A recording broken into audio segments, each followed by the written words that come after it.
Yo, shout out to the Purple people. Welcome to another episode of the Purple Podcast. My name is Emmanuel, but a lot more people know me as Korede, which is actually my Nigerian Yoruba name.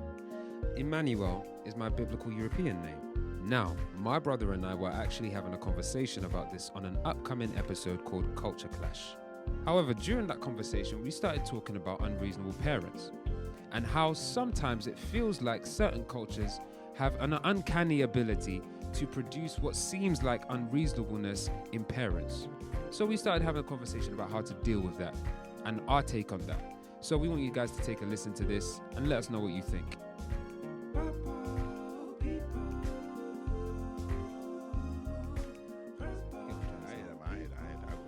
So then chat to me about, like, getting back to the topic about, culture clashes.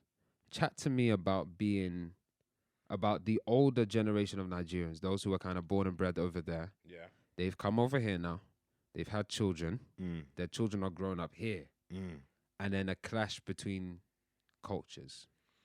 So I feel like not even just with Nigerians, and I feel like this is more with Africans than Caribbeans. I find generally Caribbean parents are way more open to have conversations with their kids. Do you see what I'm saying? So I feel like as Caribbean kids get older and things like that, and 18, 20, 21, 22, 23, their parents listen to them way more. And it's more of a dialogue. It's more of, all right, because there's still that fear and respect there, because I know enough Caribbean people that are just like, what? I could never do that. My mom would give me licks, bruv. Like, there's still that respect there, but I feel like Caribbean kids are much more open to have that open dialogue, open, honest dialogue with their parents, and it won't be an argument. It will be like, all right, cool, you're an adult, sit down, speak, because especially with Caribbean people, a lot of their parents teach them that if you have a problem, talk with your chest. Do you know what I'm saying? If you have a problem, speak. It's not like Africans where for a lot of the times when you're younger, you have a problem, I don't want to hear nothing. I don't want to hear pim. Shut up. Interesting. Do you see what I'm saying? But then with Africans, a lot of parents have problems with understanding that when their child has grown, they're their own individual and they're their own person. They still think they have majority control over their children. And that causes a lot of problems, especially because maybe in Nigeria, like maybe your child can be 32 and you can still be slapping them. Bruv, left and right. I've heard a Nigerian mum in the past. Praise God, this wasn't our mum, but me and my brother were both there when we heard this lady say this. I heard a Nigerian woman say her children are like older than both of us. Yeah. But all her kids are older than both of us. But I heard her say with her chest, even when you are married, I can still slap you. No. Red flag. Red flag. Fam. No. I can't co-sign that. I'm so sorry to say. No. I cannot co-sign that. You don't do them things. And now her understanding behind that was probably, even when you're married, I can still correct you. I can still, discipline you. Yeah. But, the season changes, and so the methodology has to change too. Yes, exactly. The approach has to change too. And this is what and I feel like, especially with African parents, they need to kind of wait to actually see that season before they adapt to it. I'll give an example. What I'll say is this. Especially with mums will always hit their sons and hit their sons and stuff like that. But then when their sons get to an age where they grow taller than them, and now they're taller than them, they're bigger, they're stronger, they understand that hitting them can't actually do anything. Do you see what I'm saying? So then their hands are forced to change methods. Some dads, they think that I'm still like, their sons can be growing, they'll be like, I'm still big and I'm still strong and we can still fight. But even to a degree, they understand that, okay, cool, that's not going to work. So I feel like with African parents, they need to wait to get to a certain stage before they change methodology in terms of how they handle out, putting it across that they're disappointed or they're angry or however they feel. Do you know what I'm saying? That it's I don't know if I can agree with you here. I don't think I agree with you. I don't think I agree. What do you think? I think that yes, there are definitely African parents who don't seem to like, because we have to remember, for a lot of parents, not every parent, because there are unfortunately some parents who are they are doing parenting wrong. There are definitely parents out there. I don't know them personally, but I'm sure I cannot generalize and say that every parent is parenting with the best intentions for their children. There are some, like, we will not say that a father who is abusing his daughter is doing it for the best intentions. Do you know what I'm saying? So I wouldn't say every parent is doing that. But there are many parents who, and they're from Africa, not just Nigeria, but from Africa, and they are parenting with the best intentions at heart. Now, we might look at it and be like, okay, you're not really going about this in the way that I would agree with, but they've got the best intention at heart. Vice versa, you made the contrast with the Caribbean, with you know, parents from the Caribbean, and you know, I suppose in your mind, which Caribbean countries are you thinking about? You thinking of? Because Barbados, okay, Dominica, know a couple people from Antigua as well, and they're taught like if you've got a problem, say it with your chest. okay. So I feel like growing up, you know, it's funny. We talk about cultures, right? You know, there's always been there's this infamous thing that happens between Nigerians and Jamaicans, but Caribbeans generally, and it's the whole thing of like, I don't want to ever previously. Don't you ever bring home a Jamaican girl to this house? Now, I never heard that. I never heard that. But there Yeah. are some people who I never got that. That's never with our mom. It's like you can marry whoever you want as long as they're Christian, an authentic child of God. Do you know what I'm saying? Now, some other households, it's like you brought home a Jamaican, a Jamu girl, or it's like you brought home a Jamaican guy. It's like, yo, Yeah. how could you? And it's because I might step on some toes here, but and it's vice versa too, because the Jamaicans be hating. Some Jamaicans hate Nigerians, bruv. Yeah, But it's true. this whole idea of like Jamaicans, you know, the stereotype of them being disorderly.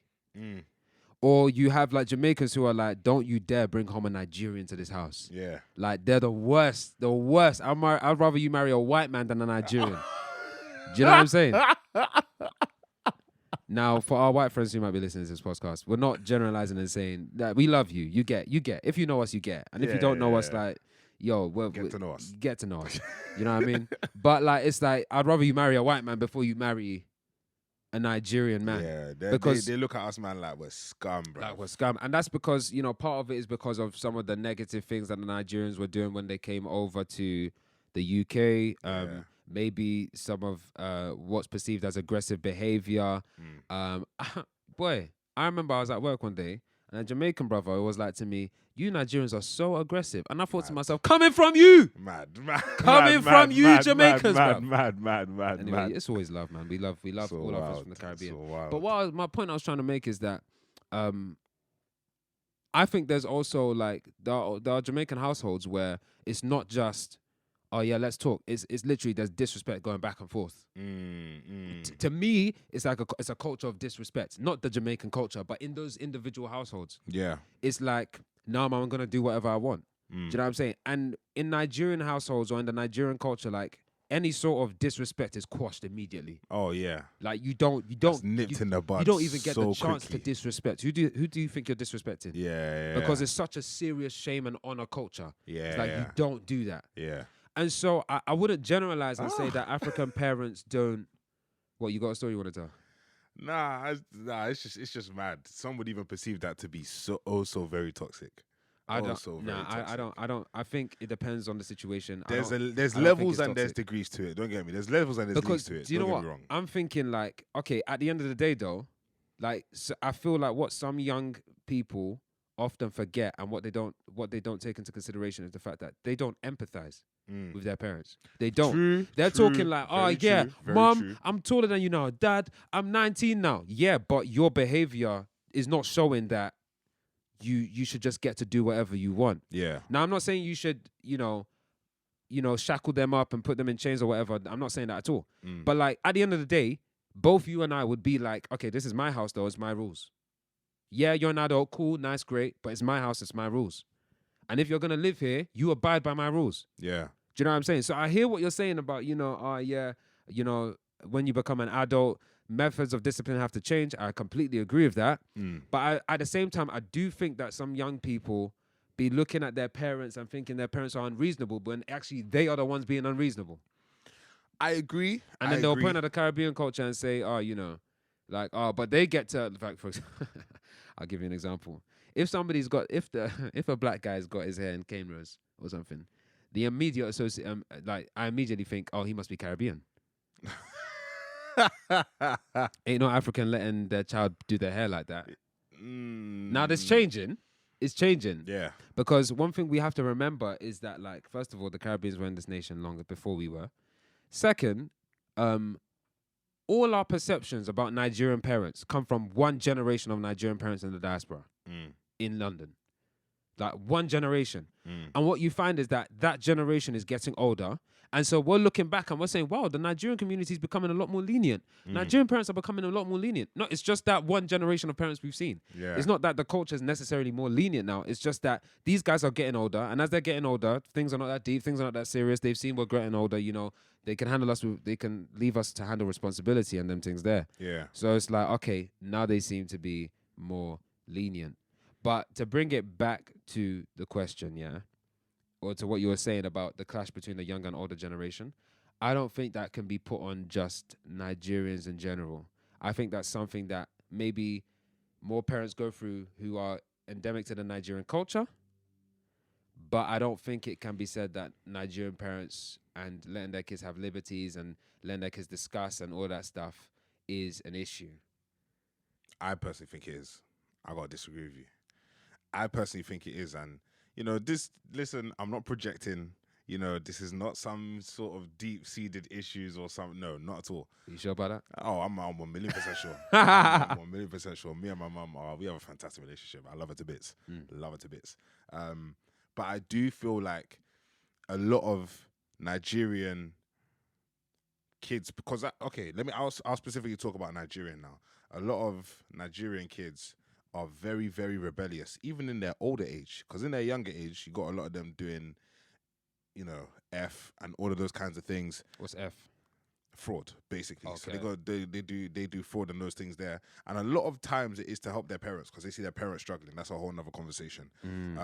But I feel like they get very, very disobedient and they get reckless as they get older because a culture or a relationship hasn't been built with their parents to have transparency. And I feel like African parents are the worst at doing that. Do you see, with English or with Caucasian parents, with white parents, what they'll do a lot of times with their kids, when their kids are grown, they'll sit their kids down and tell them, okay, X, Y, Z is going on. Do you know what I'm saying? That way their kids understand, they know the struggle, and then they know how to react based off of that. Yeah. Do you see what I'm saying? But African parents, they just won't tell their kids for one reason or the other. And kids will then act irrationally off of incomplete information. Do you see what I'm saying? I hear that. So this is my thing, because a lot of parents we were talking, having conversations about something that happened recently, and we were saying how African parents are Nigerian parents are very, very noble people. Very noble people. Do you know what I'm saying? For real, yeah. And they're the types of people where something could be killing them on the inside. They will refuse to tell their kids. Absolutely refuse. They'll just say, do what I said and don't question me. A lot, yeah, okay. And when you get to an older age, that isn't good enough, because back there in Nigeria, it's do as I say, don't question me. Even when you get older, even when you're 23, 24, 25, do as I say, don't question me. In this country, even from primary school, do as I say, don't question me. Why? Right. Because we question everything. Yeah. Because you have to. Yeah. Do you see what I'm saying? Well, to a level you have to anyway. Yeah. And it's because Nigerian parents specifically, I'm sure parents from other cultures, they struggle with this as well, but they struggle with the fact that they actually need to be transparent with their kids when their kids get older, particularly. Yeah. Do you know what? I hear that. And I agree, but I wouldn't say that's all Nigerian parents, because even with West Africans, like, I know I've got Ghanaian friends who can sit down, they have conversations with their mums or their dads on a level. Do you know what I'm saying? So, like, I hear that because definitely in the Nigerian culture, there are, like, cultures will have ways that more often than not parenting happens. Like, more often than not, parents will go about parenting in this particular way. Because cultures are made up of communities, right? Yeah. Communities are made up of families. Families are made up of individuals. Yeah. Something like that, right? And so when you have a community and, they're all raising their children in a very similar way. I mean, this whole stereotype about, Nigerian parents want their children to become lawyers, engineers, or doctors, it's come from somewhere. Mm-hmm. Do you know what I'm saying? And so I do believe that there will be similarities like that when it comes to parenting, that there is a certain way, whether it's shame culture or if it's like, for example, anytime you see your parents in the morning, you have to dobale or whatever it means. The dobale means to prostrate, which is a sign of respect as a greeting to somebody who's older than you. So yeah, I get that there will be things like that, but I don't think that it's culture wide. Like I don't think that it's every Nigerian struggles with that. But I think ultimately it takes understanding. Yeah. It takes understanding to be able to like sit with your child and explain things to them, or sit with your child and understand where they're coming from, what they want as parents. Because like there are parents who are going around in Nigeria preaching exactly what you're saying. Yeah, I think. Do you know what I mean? I think what you're saying though is nowhere near the majority. Nowhere near. I think it's the minority. If I'm being genuine, because there's too many Nigerians who, in this diaspora, in this country as well, there's too many Nigerians that have the exact same experiences. Especially when you go around. Even now, speak to other Nigerians, they say, "Oh yeah, I experienced the exact same thing growing up." But here's my thing about the hypocrisy. Now I'm gonna call everybody out. The hypocrisy of some people in this generation. They'll be talking, like I said before, they'll be talking like their parents are mad unreasonable when you are the irresponsible one.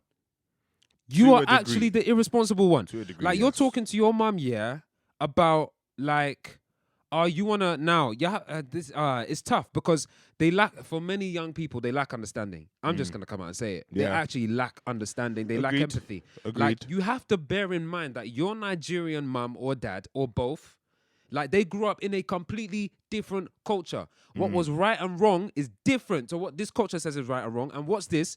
They're growing you up in a culture to give you a better life, but it's a culture that in their minds is tantamount or equal to or synonymous with dishonor and disrespect. Listen, you've heard so many African parents or Nigerian parents, for example, because we know it might not be the same experience for every African parent, so we just want to put respect on all of y'all's name.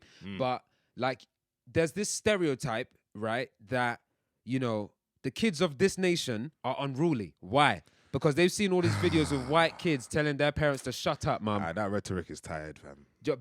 Rhetoric is tired. Listen, it might be tired, but that rhetoric exists for a reason. And so they are looking at this culture as being like, first of all, let's remember the religious undertones of society in Nigeria. Anti-God. Second, disrespectful, dishonoring. And you're now coming, you want to say, Mum, I want to dye my hair green. What do you think her response to that is going to be? Now, with some parents, it's going to be like, okay, cool, that they will understand that, okay, he's a kid of this nation. But to other people, it'll be like, he's going, because they think that you dyeing your hair green is equal to you being a prostitute or whatever it might be. So what's my point here? That's the other thing. On a little side note, Nigerian parents love to go 0 to 100 so quick. Right. So quick. But what do you need to do if you've got parents like that? Baby steps, man. Baby steps. Yes. You don't agree? Yes. I agree to an extent. I agree with everything you said. I agree with, because you need to be able to show them that it's not green hair and prostitution is not necessarily the same thing. Yeah, they're not. Yeah, I get you, and I agree. Don't get me wrong. And a lot of that onus rests on the kids. Yes, to use the right now approach. You're talking. But a lot of that rests on parents to actually be open-minded enough to hear them. Yes. Because parents are not open-minded. Because the moment a child wants to have a conversation about something small, I would go... Speak on it. Let's say even piercings. Okay, yeah. Let's say piercings, because that's a whole contentious topic when it comes to Christianity. That's a whole contentious topic. Yeah. But let's say, for all intensive purposes of this conversation, let's say piercings are allowed. Okay. Okay? Yeah. A child from this... Because in that culture, back in Nigeria... Getting piercings, you're an ashewo, which translates to a prostitute. Yeah. Somebody who belongs to the streets. Oh my! Like, yeah, you're one of them people. Do you know what I'm saying? You're just undesirable once you have piercings. In this culture, bro, every other person has piercings. Yeah. It's a normal thing. Mm-hmm. It's just another accessory. Do you see what I'm saying? And when you get to a level where it's not even that deep. Sometimes you get a piercing, if you don't even keep it in for long enough, the hole will close up. It'll be as if you never even had a piercing there in the first place. Yeah. And like they will now come, and their child will be like, okay, maybe their child is not even a small pekin, maybe it's 20, 21. Yeah. Been to uni in third year, doing their thing. They work, they got their own bread, they help with bills and stuff. They'll be like, out of courtesy and respect for the parent, they'll come to the parent and say, Mom, Dad, I want to get a piercing. Immediately, because of the parents' culture and where they come from, they're just like, if you get a piercing in your face, don't call me your mom or your dad anymore. I disown you. I disown you. Leave this house. Don't step foot in this house. I again. don't want to. I don't want to hear it. Honestly, that's their reaction to it, and that is so unreasonable. And that's them not wanting to understand where that child is coming from. Do you see what I'm saying? Even if the child comes to them, because the thing is, the way kids are in this generation, especially if like people 16, 17, 18, 19, they're working. Yeah. They're juggling school and they're working at the same time. They're earning their money. They're giving money to the parents to help out with wherever they want to help out. Why can't they get a piercing? Do you see what I'm saying? Yes. So especially with that mindset, they can just say, you know what? Especially when you get to like 20, 21, 22. Yeah. Bun you. I'm my own person. Yeah. I pay my own bills. For the people that have been wise enough to save up and move out, I've moved out. I'm living on my ones. Why am I coming to you for this stuff? Yeah. I'm getting my piercing regardless. And there's not a damn thing you're going to do about it. Yeah. Do you see what I'm saying? Yeah. So instead of them doing that, they've actually honored and respected you enough to come and have that conversation with you. Yeah. Do you see what I'm saying? And all they get in return is no. And they slap you back down. Okay, look. I hear that. Because at the same time, it's like and it's not just Nigerian parents, mind you. Yeah. Like what we're talking about is less about culture, even though it might be more common in certain cultures. But what we're talking about is less about culture and more about individuals and their zealousness for doing things in what they would say is the right way. There are people who, even in the Caribbean culture, their parents think they're still virgins. I hope all the people lying to your parents. Like their parents think they're still virgins, but they don't want to tell their parents because there's like a fear of like, I can't be genuine or real with you because it's gonna get shut down. Or like I can't be genuine or real with you because maybe you'll reject me or you'll put me to shame or whatever it might be. So there are definitely, like, I'm not disputing that at all. There are definitely unreasonable parents. But my thing is, like, put yourself in their shoes. How would you feel? Imagine there was something you felt like, because some people they're like, oh yeah, well, if it was me, I wouldn't mind piercings and stuff like that. Cool. But is there anything that you mind at all? Because if your thing is, I wouldn't mind my child doing anything, well, I think we need to have a serious conversation. Because there are some things you should mind. 100%. There are definitely some things you should mind. 100%. But imagine the things that you did mind, if you're a reasonable person now, there were things that you minded. And your child was then like, that's the very thing I want to do. How would you want them to deal with it? How would you want them to go about it? Here's my thing. And that's not even my question to you. That's my question to all these other people who are like, I would say, going about it the wrong way where their parents are reasonable. If your parent is unreasonable. Where their parents are reasonable, that's cool. I understand that. Like if it is something small like piercings and you're currently living in your mother's house, and your mother or your father's house, and they're like, listen, because remember, some of these people, they don't know how to vocalize what it is they're feeling. Yeah. What they might be feeling is, listen, I grew up in a place where prostitutes had face piercings. Do you know what I'm saying? Or they had a tongue piercing. It was prostitutes who did that. And anytime I see that, that's what's going through my mind. And I'm not comfortable seeing you with that kind of thing because I'm seeing that as synonymous now. Yeah. Do you know what I'm saying? They're linking it together. Do you know what I'm saying? Now, we should be mature enough, we should have understanding enough by God's grace to be able to differentiate between the two and to see that just because somebody does this doesn't necessarily mean they are that. But we have to remember, like, people say, don't judge a book by its cover. But I had a friend in secondary school during a debate club. He said, are you going to know what book you're going to read if you don't judge it by its cover? Fair. So, like, to some degree, we have to have a level of grace. But I'm getting besides the point. What I'm trying to say is, if you're in their shoes, just try and put yourself in their shoes. Not many of them are going to be able to communicate. If it's something small like a piercing, is it that deep that you have to get a piercing? Why do you actually want it? We're not talking about big, serious life decisions here. If it's a tiny thing like, oh, mom, I want to be drinking in the house now. I want to invite my friends over to drink. If your mum's not comfortable with it, live in peace, bruv. It's not that deep. Why do you need it that bad? To an extent, I understand that. If it's a small thing. To an extent, I understand that. But catering to your parents' need for control isn't doing them any favors. Is it always your parents' need for control, though?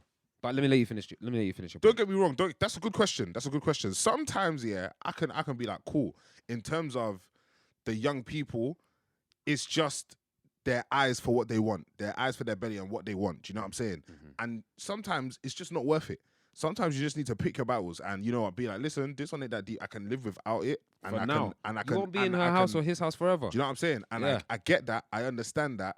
But why is it you have to cater to your parents, especially when it's becoming a reoccurring thing? Yeah. Because I guarantee you, that same parent who's going to work, who's got Sally, who's the same age as you, Sally's ordering them about.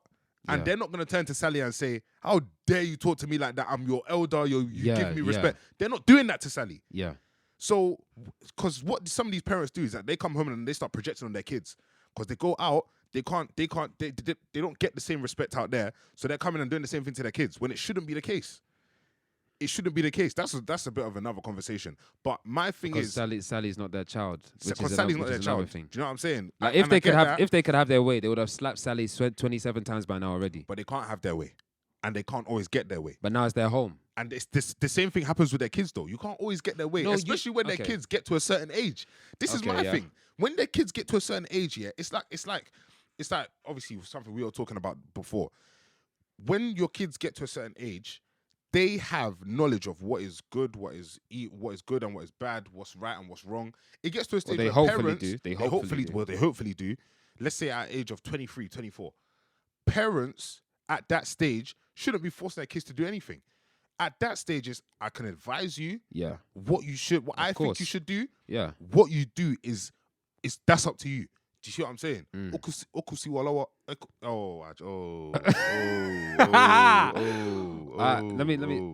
lower. Something like that. Which basically means I leave it in your hands. I leave it in your hands, innit? It's left to you. Do you know what I'm saying? Yeah. Because, bro, this whole thing of just because you're under my roof, this and that. Are you telling me if somebody of an equal age mate was to move into their yard and be wanting to do all these things, they're gonna tell that age mate, just because you're under my roof, you follow my rules? I would. I personally would. I personally would. If you're otherwise, don't live in my house. When it comes to certain things, so let's say like it's your crib, you've let somebody who's the same age as you move in, and then they want to be bringing their friends around, drinking and playing loud music. Cool, that can't run. Mm-hmm. But if it's something that's not impacting you, something that's not affecting you, something that's out of line with your that's not out of line with your religion, so it's not impacting you on a spiritual level, nothing like that. It's something to do with me. Like I'm just getting a piercing, and you're telling me whilst you live under my roof, it's over my dead body you're getting a piercing. That can be arranged, God forbid, in Jesus' name. Nah, but that's unreasonable. That's unreasonable. Okay, yeah, but again, what we're not taking into consideration is the fact that that's a friend. This is your child. Two different things. And many people will come on this whole level of, but you should be your friend. I'm your parent.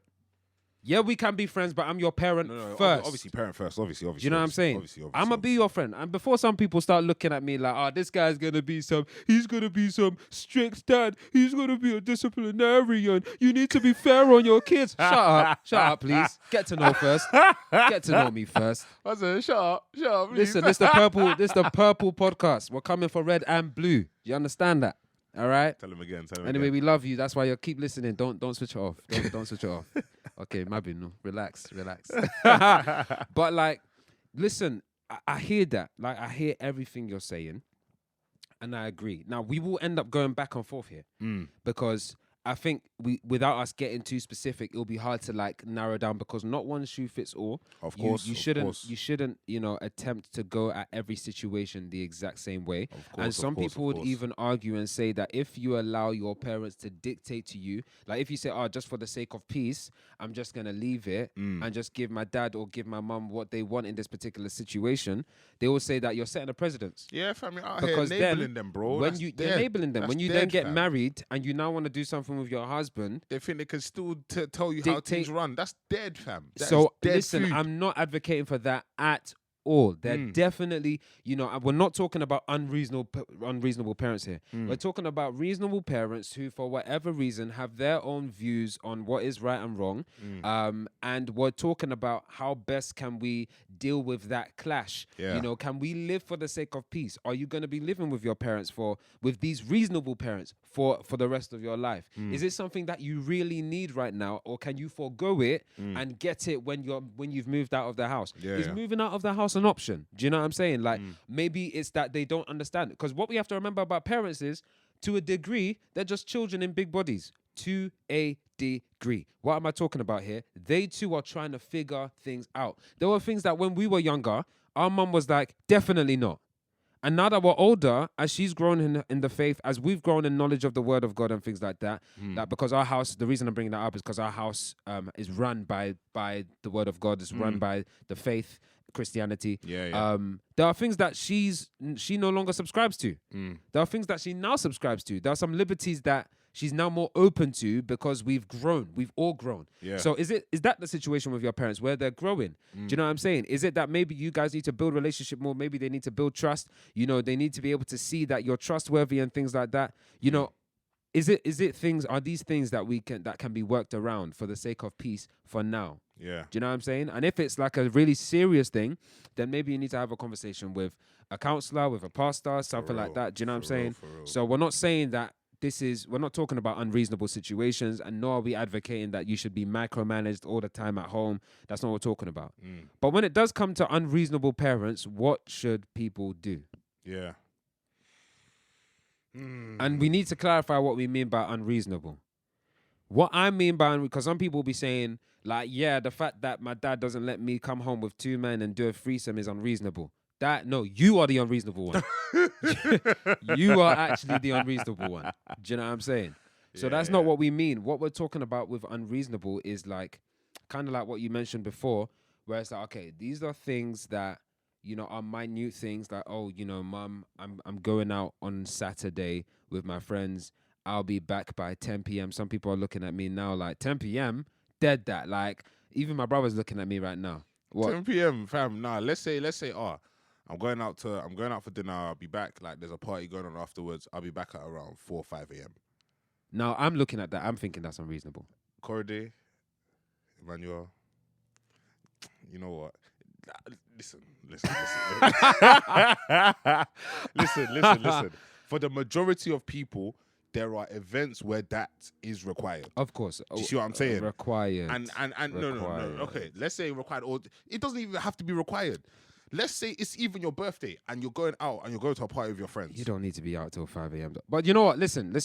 Let me just say this though. I understand that not everybody listening to this is like me. All right. I'm not. Many people aren't like you. Too many people are not like me. Too many people. And that's their problem. Do you know what I'm saying? That's their. What do you mean? They're the ones losing out. Fam, but I'm talking for them people. I'm talking. No, for we them love people. you. We love you, innit? We love you. But I'm talking for them people. Look, I get that. For the norm, bare people are coming out. Let's not even say 5 a.m. Let's say I'll be back 3:30. Yeah, let's say I'll be back 2 a.m. No, 3:30. 3:30. 3:30. Cool. Because more times, clubs will close at 1. What are you doing now? Anyway, okay. Clubs will close at 1 because people don't know how to come on time to a party.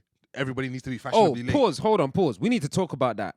All you black people who are listening to this and you don't know how to get to places on time, stop it. That's a whole nother conversation. Stop it. That's a whole nother No, I just have to deal with this right now. You sound so Bruv, stop it. It bothers me on the same level. Bruv, how am I meant to play at a worship event and you're getting there at the time it starts and you're a member of the band? Bruv, stop it. Stop it. Stop that. What's wrong, bruv? Like, get to places on time. Have some decency and respect. Don't worry, that'll be its own podcast because we can go on for ages about that one. We could go on for ages. Bruv, continue, man. But yeah, man, my thing is it's unreasonable parents because, somebody I know, he's one of my guys. Yeah, his parents, boy. When I tell you, like, me, I'm a man who likes to respect parents and that, but the way they move, it's a mad thing. Like, this guy is grown. Like, he's grown, innit? And it's like early 20s, he's grown. And they just move nuts, bro. They move nuts. I'm talking, he'll be out with the man them, yeah. And then, bro, he has to be back in the yard by like 10, 11, No, but like 10. And if it gets to 11, 12, like his parents are billing off his line. Like, My kind of parents. Nah, do you know what's worse? Do you know what's worse? I'm playing. It even gets to the stage where, bro, that I think a couple times they've locked him out the yard. He's had to go to his cousin's yard to go and sleep for the night. That's Bro, do you know how wild that is? Do you know how wild? This is a person who works. He's got his bread. He's got his side hustles he's chasing. Like, all legal, clean. Like, it's all her. It's all... no, anyway. But yeah, it's all legal. It's all legal. It's clean. Like, it's proper. This is a person, like, he's responsible. Like, he's got his stuff patterned. And his parents just move wild. But part of it is we don't. But I think here, I do want to say this though. We don't always know what's happening in the background. Boy, because that's my guy. So I have obviously background knowledge of it. So that's why I'm talking the way I am. But it's I know there's some situations where obviously you don't see the full picture, and I understand that. But in that situation, I think that's too much, because that ends up even causing a fractious relationship between the child and the parents. Yeah, it definitely can on a major scale. I think if just to go back, because some people will be listening and they'll hear me saying 10 p.m. They'll be saying, "Oh, this guy's he's your old man, bro. He's that blah blah blah blah." Whatever, your old man, bro. Whatever. But what I'm saying is, like, listen, in the case of unreasonable parents, sometimes it's things like letting them know in advance. Yeah. Like, okay, Dad, I've got this party that I'm going to next week Saturday. It's my bestie mate. It's my boy. Blah, blah, blah, blah. I'll be home by 5 a.m. You have my word. You have my guarantee. And then guess what? Be home by 5 a.m. Sometimes maybe even earlier and be Or be home earlier. Because what sometimes we forget is that, reasonable parents can become unreasonable when we continuously break their trust. Yeah. And having had a time after time after time of breaking their trust, we then do what we said we were going to do, and they still don't trust us. And we're looking at them like, but I did what I said I was going to do. Yeah, but for the last 5 years, you've not been doing what I've said. You've not been honoring your part of the agreement. Do you know what I'm saying? So reasonable parents can become unreasonable because of the ways we've acted in the past. Yeah. And where that's happened, we need to own up and tell them, you know what, mom, you know what, dad, and not just when you want something from them, but just out of the blue, just be like, you know what, mom, you know what, dad, all these past times, I've been doing this, and to be fair, like, I've not been holding up my side of the bargain. I'm sorry. Yeah. Cool. Next time it won't happen, or whatever it is. But where you have unreasonable parents, just prayer and fasting. That's boy. That's what I can recommend. Prayer and fasting, patience, like talking to them. Or if they persist and you've tried, bro, you just gotta stack up and move out the yard. It gets that real. You gotta stack up and move out the yard, because unreasonable parents, bro, it's the same as anybody. Those who don't hear must feel. You're not hearing me, therefore you'll feel it when I move out. But the other thing as well, sometimes it's also like, take this with a pinch of salt now, but sometimes it's also seeing that people they trust allow their children to do those kind of things. So for example, imagine your parents were, assuming you're Christian, imagine your parents were stricter than your pastor's parents. Sorry, imagine your parents were stricter than your pastors on their own children, right? Yeah. So, like, your pastors would allow their kids to go out or to get an ear piercing or whatever it might be, and your parents are mad strict in that area. Yeah. Maybe sometimes it's showing, oh, but mom, like, pastor and pastor's wife, they allow their kid to do this particular thing, or maybe it's just walking them through it. Like, even sometimes if it's like a life decision, just showing them that like it's gonna work out proper. Because 100. Sometimes an unreasonable parent is just a parent who's trying to protect you. Like their aims or their goals are in the right place. So their heart's in the right place, but they're going about it the wrong way. Yeah. So yeah, man, what can be done with an unreasonable parent where you're clashing and it's a matter of culture?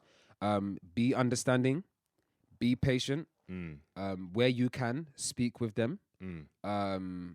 And be patient and understanding when you're speaking to them. Like, remember, these are your parents as well. If it's anything like Nigerian culture, it's like honor and respect. Go the extra mile. Yeah. Show them that what you're respecting them, you're honoring them, and that what you're about to say is not in trying to dishonor them. Yeah. Like, don't be like, Mom, I just want to let you know I love you, but I just sometimes we have to voice out as children, and I have to let you know you're a terrible mom.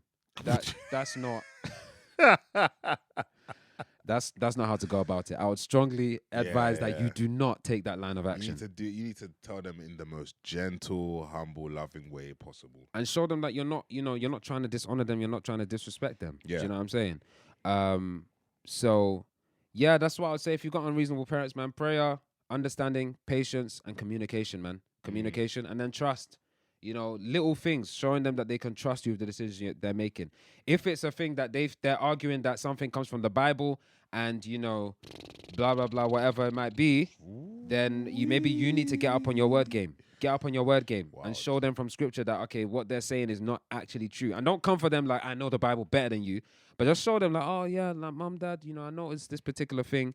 And don't let it just be in that one department, because then they'll look at it as you're trying to use the Bible to justify what you want to do. Yeah. But like, how about you just get to know the word of God and just try and live your life by the word in everything you're doing, so that when they see that you're actually living by the word, and so when you're saying this thing, it's not just because you want it, it's because you're actually trying to live by the word, they might be more open to listen.